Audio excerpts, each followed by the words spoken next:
Luigi Mangione pleaded not guilty today to federal charges. He's accused of killing UnitedHealthcare CEO Brian Thompson, and prosecutors are seeking the death penalty. Bauman has followed this case from the beginning. She was inside the courtroom in Lower Manhattan.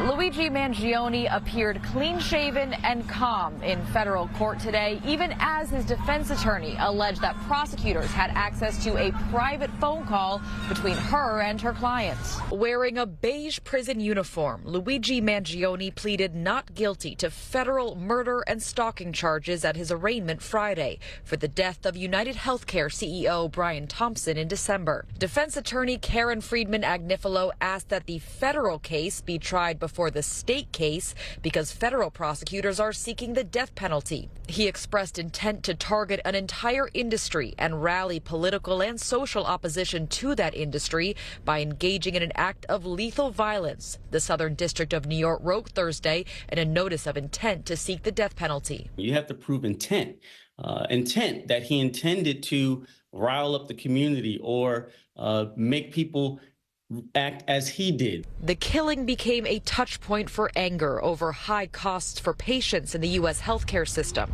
Some of Mangione's supporters gathered outside court Friday, and ahead of the arraignment, Mangione's attorneys released photos of his handwritten logs, which they say mark each letter he has received in prison, about 15 a day. "I read every one that I receive," is written in a message with the logs. In a surprising moment at the end of the arraignment, Mangione's defense attorney claimed that the Manhattan District Attorney's Office told her it had been inadvertently eavesdropping on a recorded phone call between her and Mangione, which she says was sent to them by federal prosecutors, and as soon as they realized it, the DA's office stopped listening. And federal prosecutors responded in court that while prison phone calls are recorded, this was the first time they had heard of this claim.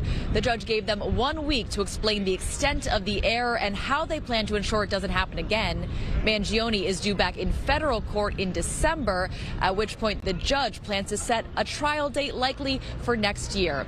Outside the federal courthouse in Lower Manhattan, Bauman, CBS News, New York.